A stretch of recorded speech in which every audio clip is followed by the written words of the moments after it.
are stupid. Now, don't get me wrong. I'm not saying that you were ever a stupid kid. I mean, God knows I wasn't talking about you. But come on, seriously?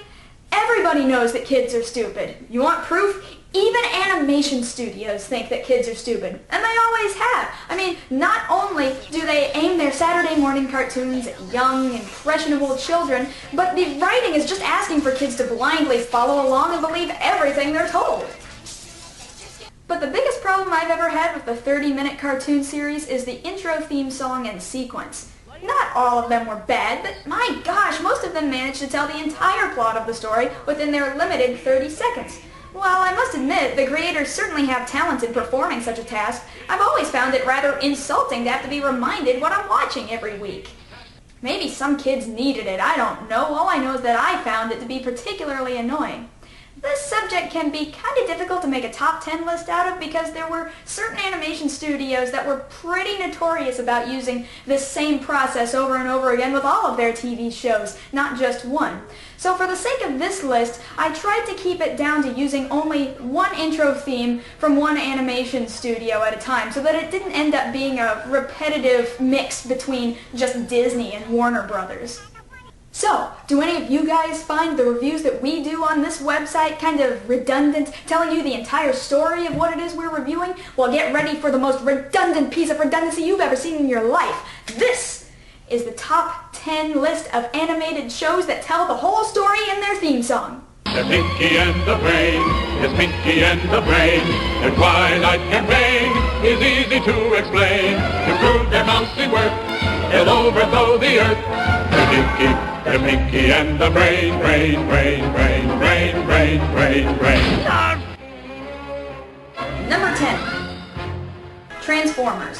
This show rocks! It was animated by the Toei Animation Studio, same as My Little Pony, Jem, and G.I. Joe, A Real American Hero, all guilty of having their theme songs tell the entire story of their show. But let's be honest, out of any of those, which TV series theme song do you remember the most? Me personally, I think that has to go to the one and only Transformers. The show tells us briefly who the Transformers are. The Transformers, more than meets the eye. It tells us briefly what they do. Autobots wage their battle to destroy the evil forces of the Decepticons. And then it shows scenes of them doing exactly what they do in the show. This one is at the low end of the list for its brief lyrics, and I don't find that to be a bad thing. It tells us all we need to know, and that's that. It's the ones following this one that, well, start to make us feel a little stupid. Don't worry, I wouldn't dare call Transformers stupid. Number 9. Teenage Mutant Ninja Turtles. Now this is already starting to give a prime example as to what I'm talking about. Again, guys, this isn't me saying the Turtles are dumb. In fact, I've collected the series on DVD and love it to pieces. But come on! As it is, you can hear the title of the show and the theme song a total of 12 times! 12 times! Teenage Mutant Ninja Turtles, Teenage Mutant Ninja Turtles, Teenage Mutant Ninja Turtles. They really want you to remember the name of their product. Then they start telling you why these turtles are ninjas. Yeah, because you'd never figured that out just by watching the show. Then they tell you every turtle's name and what role they play in the group. Leonardo leads Donatello does machines. Raphael is cool but rude. Give me a break. Michelangelo is a party dude. John can give you cancer and I'm turning into a car. Seriously, as well animated as this intro is, it's not like the producers expected you to not figure out what each turtle's name was and how they apply to the show each week. Geez, it's not like the show is about them or anything. Okay, so it is. Just start the show already. Number 8. Count Duckula. Honestly, I find the Count Duckula theme to be a little bit boring. The very beginning of it is just a bunch of narration. It's reminiscent of the end of Michael Jackson's Thriller, but is otherwise completely dissimilar. Legend has it that these foul beings can be destroyed by a stake through the heart or exposure to sunlight, for no mere mortal can resist the evil of the Thriller. And after telling you everything about the land of Duckula and introducing Count Duckula's origins, the theme song kicks in. In the heart of Transylvania, in the Vampire Hall of Fame, yeah. Wow, what's up with this music? You know, if it weren't for the lyrics, the background music to this song would be kind of groovy. If you're looking for some fun, you can always count upon. You won't buy Beast the Man, 'cause he's a better again. Whoa, what? Theme song, you mean to tell me that this TV show that seems to be based on a duck who has fangs that's meant for blood-sucking actually is telling us a story about a duck with fangs made for blood-sucking but is actually a vegan?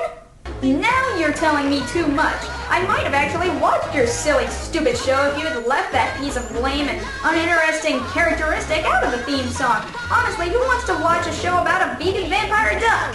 Okay, some of you did, but surely not me.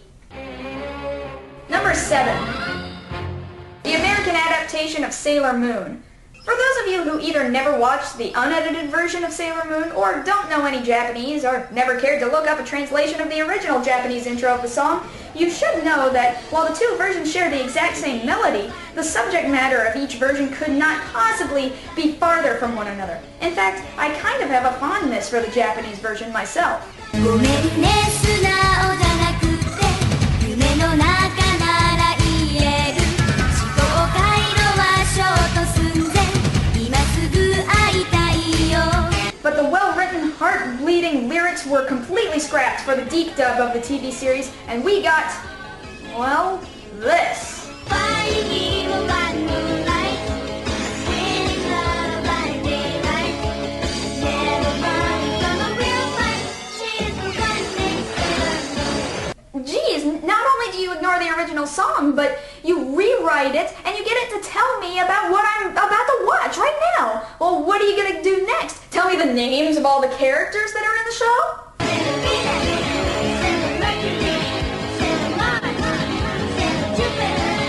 Oh, of course, because the characters announcing who they are every single episode isn't good enough. No, the intro to the TV series has to tell us who they are every time too. Not to mention a ton of the footage they chose is nothing but a bunch of spoilers from the end of the entire TV series. Thanks a lot, Deke. This is just one of the many completely intolerable changes made when Sailor Moon was brought over to North America. And you know what? I blame Canada. Number 6. Earthworm Jim.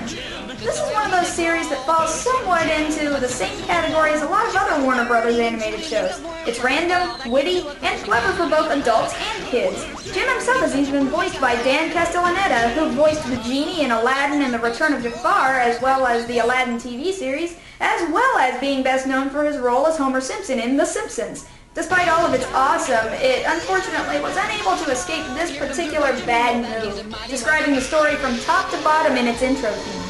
Earthworm Jim, the soil he did crawl. Earthworm Jim, a super fall. Jim was a dirt-eating, chewy link of worm flesh, but all that came to a crashing end. The song tells you Jim's backstory as a normal earthworm, his transition into becoming a hero in a supersuit, and everything he does. We even see a good hunk of the other reoccurring characters. Again, Earthworm Jim is simply proof that even the good shows have their flaws, no matter how small. Number 5. Captain Planet and the Planeteers. Can we ever stop making fun of this series? Doubtful. Not only are the powers lame, the villains lame, the superhero lame, Ted Turner's lame, but the intro piece can be added right along with it. Now, just to clarify, I want to make sure you know the difference between the closing song Wind, water, hot, go planet and the intro piece. Our world is in peril. Gaia, the spirit of the earth, can no longer stand the terrible destruction plaguing our planet. Oh, well, hello there, LeVar Burton. What else do we need to know about this show? She sends 5 magic rings to 5 special young people.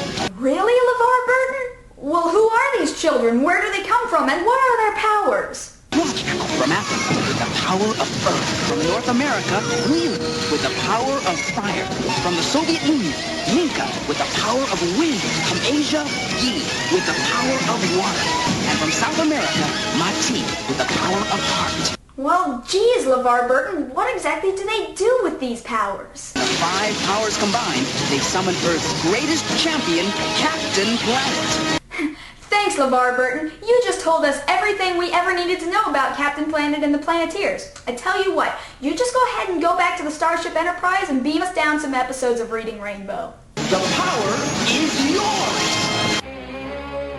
Number 4, Sonic Underground. What can I say about this interpretation of our favorite hedgehog and friends? Well, I have a few choice words for